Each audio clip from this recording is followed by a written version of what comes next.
ಈ ಕಡೆ ನೋಡ್ತಾನೆ ಯಾರು ಬರ್ತಾವ್ರ ಹೋಯ್ತಾವ್ರ ಅಂತ ನೋಡ್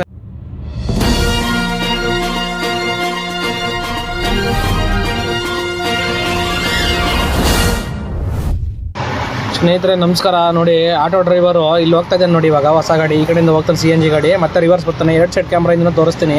ನಿನ್ನೆ ಮಧ್ಯಾಹ್ನ 1:15 ಅಂದ್ರಳ್ಳಿ ನಡೆದಿರುವಂಥ ಘಟನೆ. ನಮ್ಮ ಸ್ನೇಹಿತ ಊಟಕ್ಕೆ ಅಂತ ಹೋಗಿರ್ತಾನೆ, ಅವತ್ತೇ ಹೊಸ ದಿಮ್ ತಗೊಂಡಿದ್ದಾನೆ 750 ರೂಪಾಯಿ ಕೊಟ್ಟು.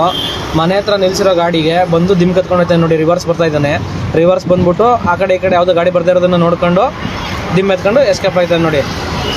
CNG ಗಾಡಿ ತಗೊಳ್ಳೋಷ್ಟು ದುಡ್ಡಿದೆ ಅವನ ಹತ್ರ, ಒಂದು ದಿಮ್ ತಗೊಳ್ಳೋಷ್ಟು ಯೋಗ್ಯತೆ ಇಲ್ಲ ಅಂತಂದರೆ ಏನು ಸ್ನೇಹಿತರೆ, ಇದು ಆಟನ ಕದ್ದಿರೋದೇ ಇರ್ಬೋದು. ಯಾಕಂದರೆ ಈ ಸ್ವಂತ ದುಡಿಮೆಯಿಂದ ಯಾರೋ ಆಟ ತಗೊಂಡಿರ್ತಾರೆ, ಅವ್ರು ಯಾರೋ ಕಳ್ತನ ಇಳಿಯಲ್ಲ ನೋಡಿ. ಇವನು ದಿಂಬು 700 ರೂಪಾಯಿಗೆ ದಿಂಬಿಗೆ ಬಂಡವಾಳ ಹಾಕೋ ಯೋಗ್ಯತೆ ಇಲ್ಲ ಅಂದಮೇಲೆ ಇವನು ಯಾರೋ ದೊಡ್ಡ ಕಳ್ಳನೇ ಇರಬೇಕು.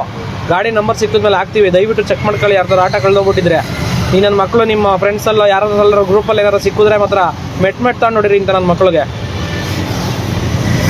ನೋಡಿ ಆ ಕಡೆ ಈ ಕಡೆ ನೋಡ್ತಾನೆ ಯಾರು ಬರ್ತಾವ್ರ ಹೋಯ್ತಾವ್ರ ಅಂತ ನೋಡಿ ಮೆಲ್ಲಗೆ ಎತ್ಕೊಂಡು ಅದನ್ನು ಮುಂದೆ ಟವಲ್ ಹಾಕೊಂಬಂದವನೇ ಮುಂದ್ಗಡೆಗೆ. ಅಂದರೆ ಬಂದಿರೋದೇ ಕಳ್ತನಕ್ಕೆ, ಮುಖಕ್ಕೆ ಮಾಸ್ಕ್ ಜಾಗಕ್ಕೆ ಮಾಸ್ಕ್ ತಗೊಳ್ಳೋ ಯೋಗ್ಯತೆನೇ ಇಲ್ಲ. 10 ರೂಪಾಯಿಗೆ ಅವನಿಗೆ ಟವಲ್ ಕಟ್ಕೊಂಡು ಯಾರು ಗೊತ್ತಾಗದೇ ಇರುವಂಗೆ ಬಂದು ಅಲ್ಲೇ ಕದ್ದು ಅದೇ ರೋಡಲ್ಲಿ ಮತ್ತೆ ರಿವರ್ಸ್ ಹೋಗ್ತಾನೆ ನೋಡಿ ಫ್ರೆಂಡ್ಸ್. ಇನ್ನೆಷ್ಟು ಬಣ್ಣದೇರೇ ಇರಬೇಕು ನನ್ನ ಮಗನಿಗೆ ನೋಡಿ. ದಯವಿಟ್ಟು ನೀವು ಮನೆ ಹತ್ರ ನಿಲ್ಲಿಸಿದಾಗ ಸೇಫ್ಟಿ ಆಗಿರಿ, ಎಚ್ಚರದಿಂದಿರಿ, ನಿಮ್ಮ ಗಾಡಿನ ಹುಷಾರಾಗಿ ನೋಡ್ಕೊಳ್ಳಿ.